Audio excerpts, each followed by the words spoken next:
first part was to anorexia. Oh, part 1 and part 2. Part 2, yeah. Okay. This is like through the addiction side of things. Do you know what I mean? I know what you mean. Yeah, so I'm going to start from the beginning of my drug addiction. Cool.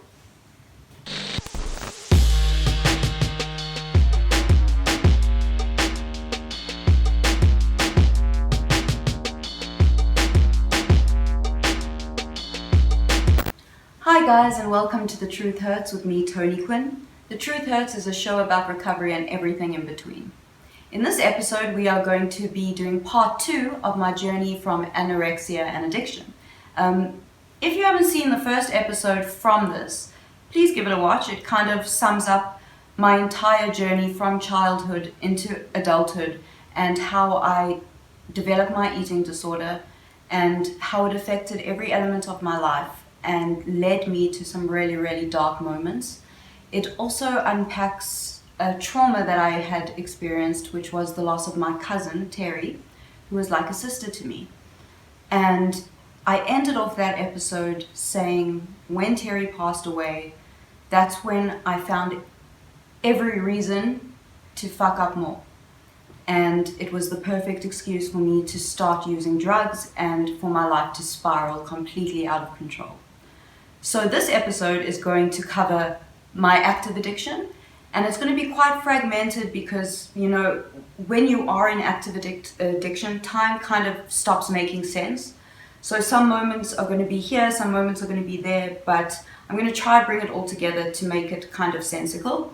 And is that a word? To make that sensical. And yeah, so I'm going to start from the beginning of my drug addiction. Cool. Fun. Pause. Okay, so I'm going to start from the beginning of my active addiction. When Terry was in a coma, she was in a coma for 3 weeks, and I had just gotten out of my first rehab for alcohol abuse and for depression. And Terry had seen me spin completely out of control. She had seen me lose my shit in clubs, make super terrible decisions, get kicked out of my own home, and she watched all of this happen and she felt powerless over it. And when I went to rehab and I got out, Terry was the person who was most proud of me. And I promised her on her hospital bed while holding her hand that I wasn't going to mess up again. And at the time, I genuinely believed it. But 3 months after she passed away, I found myself in a club with 2 of my friends, and I had relapsed on a whole lot of vodka, dudes. Like, I had vomited on myself in the middle of a goth club and found myself in the bathroom and had some rad chick, to this day, I don't know who she is, but you're a fucking legend, help me clean myself up, put my dress on inside out, and go find my friends who had to take me back home because I had vomited all over myself and was wearing my vomit on the inside of my dress now. So, but she helped. And from that point on, things got completely out of control because I knew, you know what, fuck it. I've lost the one person who means everything to me. I might as well just fuck up. I have nothing left to lose. And, you know, I could get away with it because people are going to feel fucking sorry for me. I can make these bad decisions because I can just turn around and be like, but you guys never went through what I went through. And that's how the sickness got me. And I used that so much in my addiction. I used my trauma so much to fuel my addiction that I genuinely did not believe I was doing anything wrong. I felt validated in what I was doing. And with that in mind, I met someone during this time, and I knew this person was on drugs. I knew this person was well known for doing drugs. And I knew straight away, hey, that's exactly what I need. I need that in my life. I've never done hard drugs before, but that person's going to give them to me. That person's going to provide me with the chaos I am so desperately seeking. And the attention, the negative attention from people around me that I am so desperately seeking. No one knows how much I'm suffering, but if they see me fuck up so hard, they will know I'm suffering. And I went that route. And before I go into this story, I just want everyone to know that this person has absolutely no power over me, is not the reason for my addiction. This person has been proud of the fact that he thinks he is the reason for my addiction. He thinks he's the reason for a lot of girls' addiction, and I will not give him that power. I had been to rehab previously, and I knew exactly what I was doing. I was not a puppet to him. If anything, I knew exactly what I was doing, and I was pulling those strings because I wanted those drugs. As sick as that is, as much as I wish I didn't have to take responsibility for all of this, I take full responsibility for it. But the first time I did drugs, I was with him. I was smashed off my face drunk, and we went back to his apartment, and he pulled out a bag, and he was like, "You want to do this? It's CAT." So for anyone who's watching that isn't from South Africa, CAT is like the halfway between cocaine and crystal meth. It's like that perfect middle ground where you want to get fucked up but not too fucked up. Well, that's how you think of it. Trust me, it gets you fucked up. So I thought I was doing CAT. I was very drunk at the time as well. And so I did the first line, did the second line, did the third line, and it burned. It burned so much, but I loved it. I mean, I could feel my heart pounding through my chest, and I didn't have to do anything, just experience every single moment, and I felt completely in control, which is weird. And I didn't sleep for 3 days. And at the end of it, I turned to him and I said, "It feels like my heart is pounding out of my chest. Like, it didn't feel like this too badly in the beginning. I feel really ill right now, and I can't fucking sleep." And he turned around to me and was like, "Well, just so you know, that wasn't CAT. That was crystal meth." And that was the first drug I ever did. Well, besides weed, that was the first drug I ever did was crystal meth, and I didn't do it on purpose. Look, I think if I knew it was crystal, I probably still would have done it, but I was told it was something else.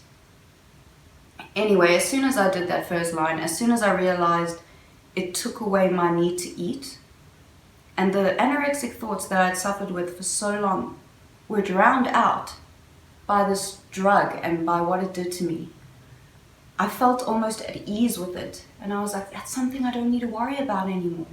I haven't eaten for 3 days. The thoughts, they're not in my head anymore. All I'm thinking about is this drug, building a fucking table, cleaning shit, it's rad. And that took away that part of my sickness. Well, that's what I thought it took away. If anything, it fueled it. And so began my journey into active addiction. And now this is the hard part, because kind of unpacking everything and telling the story is really difficult, because if you've ever been on hardcore drugs constantly and consistently like I was, which was every single day for about 2-3 years, I don't even know the exact time, because it's so absurd, because you are awake for what feels like weeks on end, and then you just pass out. You don't actively say, "I'm going to go to sleep." You just fucking pass out. Guys, I just want you to know that I thought it would be harder to discuss the eating disorder and the stuff that happened in my youth, but for some reason I'm feeling really emotional discussing this part, so I apologize if I either start crying or I start mumbling and things start losing all sense, but I will try to bring myself back, okay? After that first line of crystal meth, like I said, I knew I was addicted. It took away all the anxiety around eating. It took away all my anxiety around confidence, and it made me feel like the best person in the room. And that's something I had been searching for my entire life. Be it through makeup, be it through starvation, be it through exercise. This took all of that away and gave me the confidence I'd been searching for.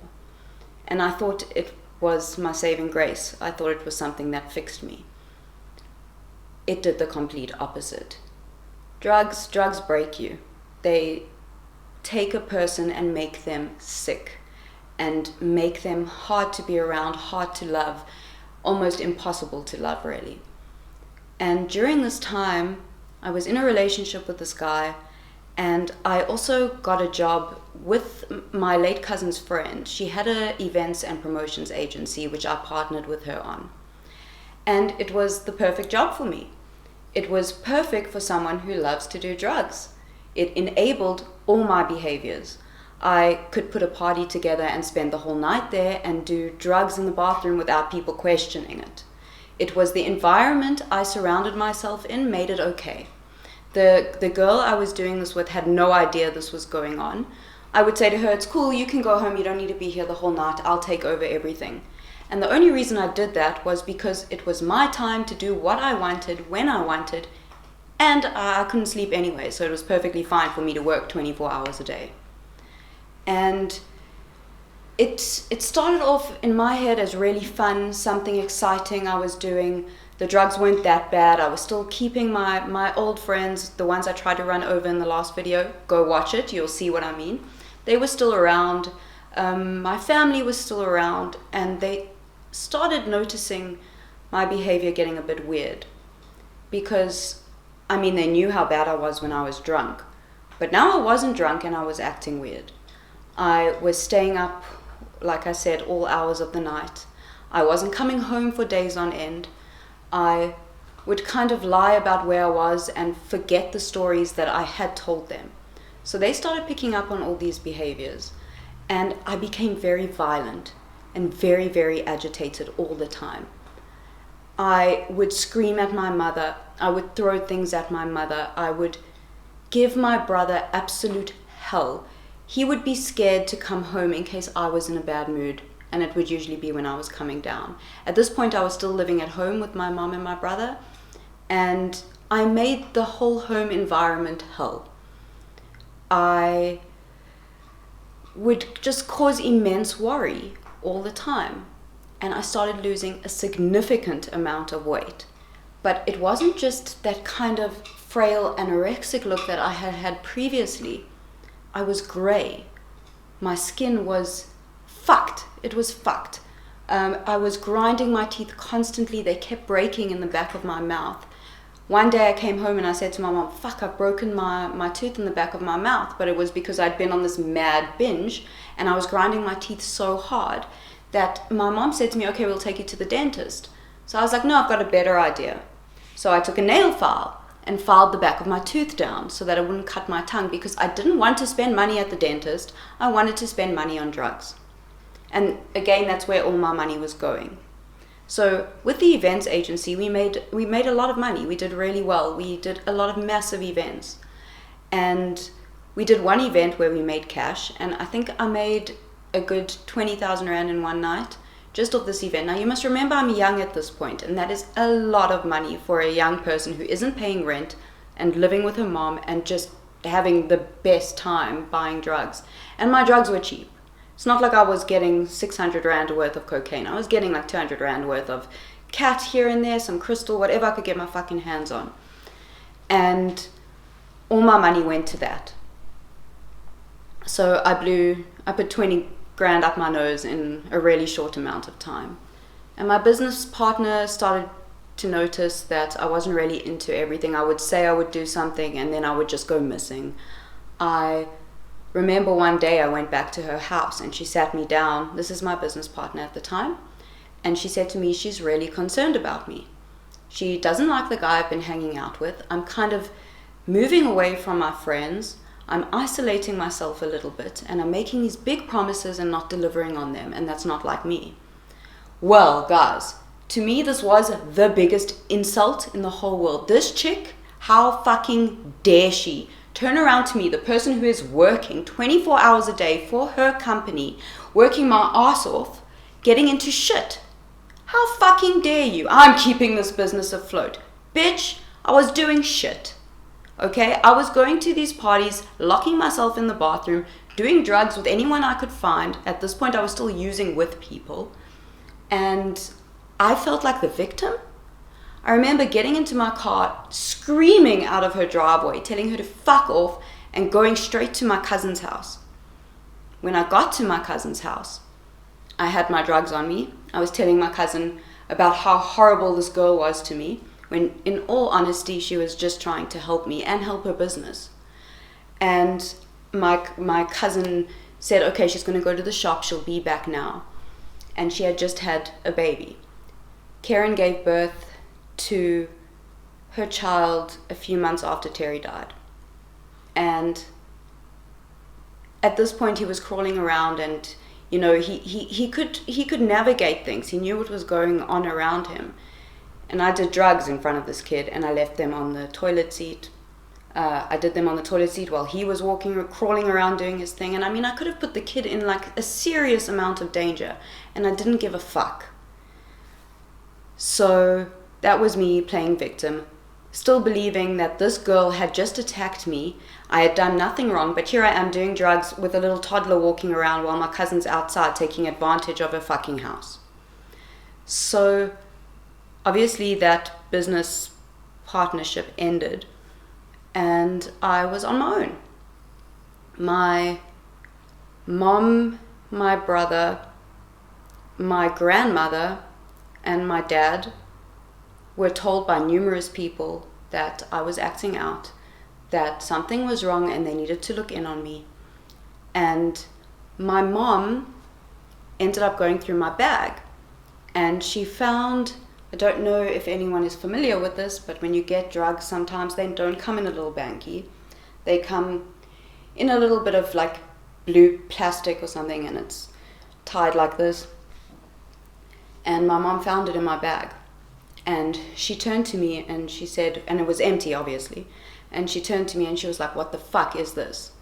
My immediate instinct was to blame someone else for it, was to say, and I said it was my friend's sister, a friend of mine's sister, who had never done drugs before in her life.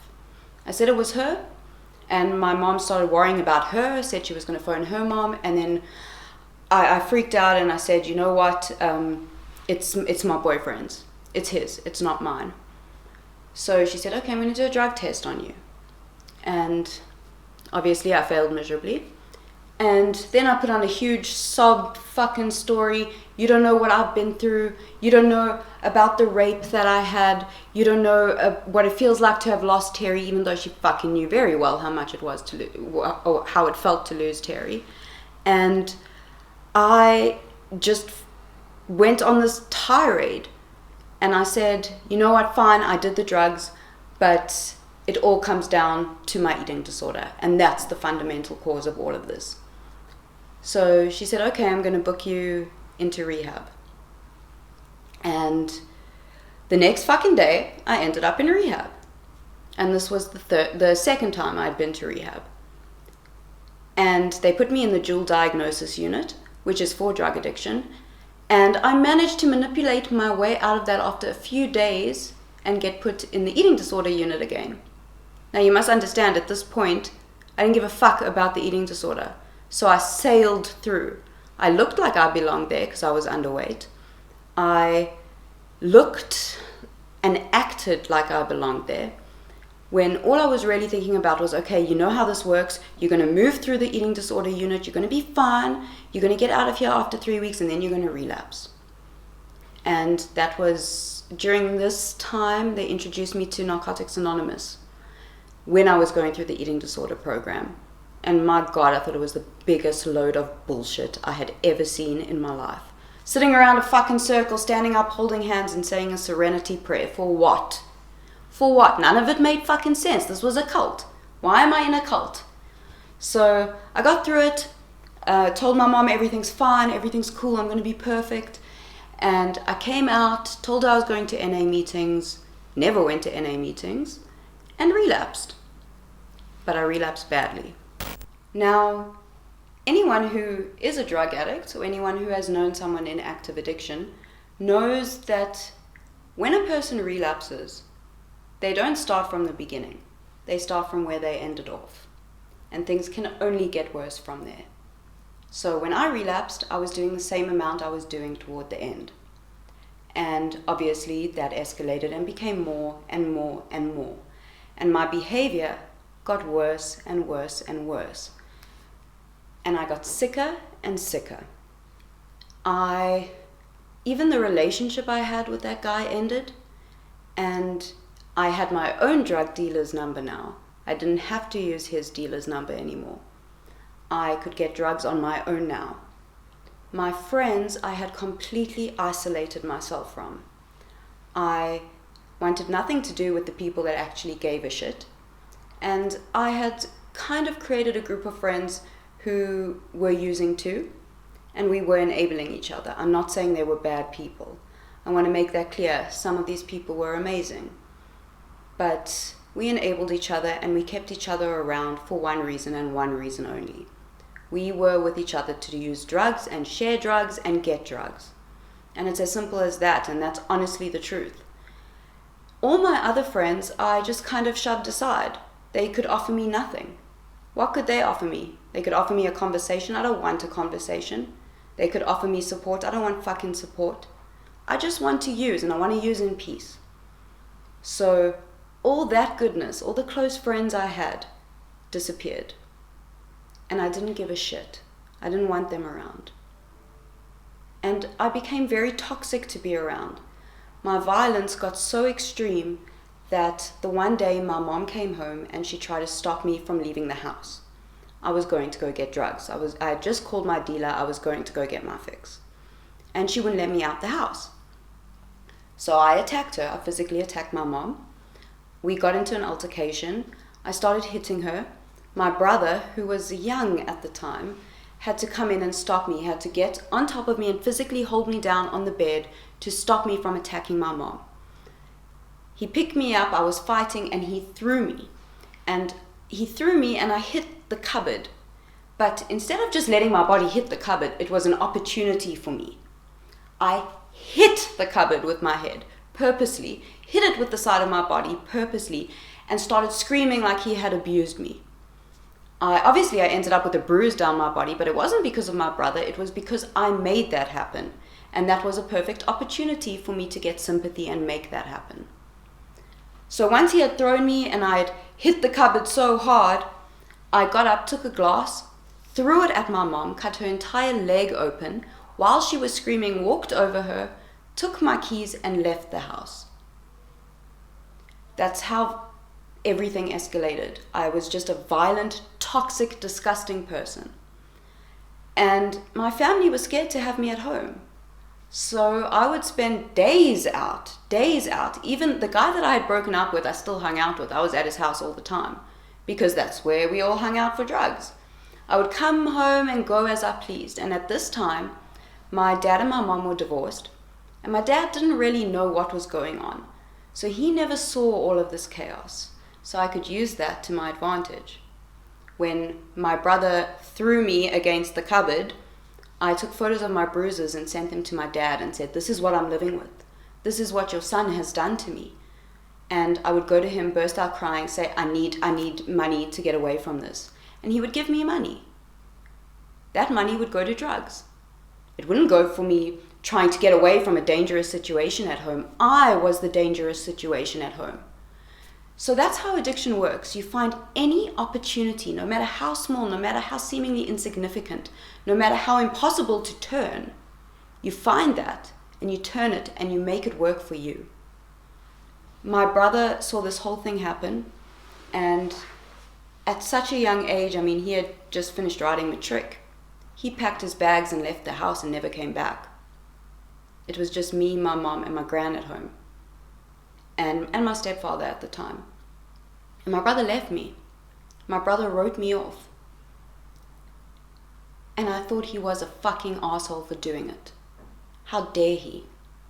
How dare he discard his sister? I am older, I deserve more respect. It was the best thing he could have ever fucking done for himself, for me, and for my family. Because addicts need consequences. If I never had that consequence and I had my brother fawning over me, trying to help me all the time like everyone else in my family was doing, I might actually be dead now. I needed that consequence. My mother fought for me. She fought damn hard for me. When I would come home vomiting on myself, trying to make her not call the ambulance, telling her everything's going to be okay, I just ate something bad. When she is physically holding me down from stopping me from seizuring on a bed, she still offered her help and she still offered her support and she still believed me every time I told her I was going to get well. So I had these two contradictions in my life. I had my brother who had written me off, and I had my mom who was holding on with her bare fucking claws to keep me going. and I took so much advantage of that woman. And to this day, it's something that I struggle with, and it's something she struggles with. I feel like my addiction affected my mom more than it affected me. I feel like now in my recovery, I have moved forward from my addiction, and my mom still struggles to talk about it. And that's also something, as an addict, we need to sit back and we need to realize that our sickness isn't about us only. It doesn't just affect us. It's such a selfish fucking illness, and I know it's an illness, but it affects every single person around us in different ways, and it can affect them for the rest of their lives. And I'm telling you now, it still affects my mom to this day. And that's something I have to live with and something I have to face. But all that aside, she still looked out for me. And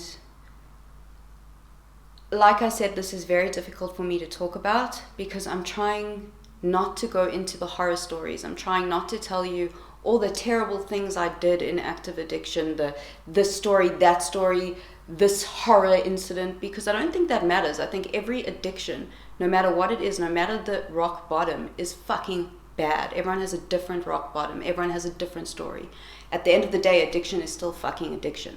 It doesn't matter if you're addicted to weed. It doesn't matter if you're addicted to meth. You're addicted and you're ruining your fucking life with whatever it is you are doing.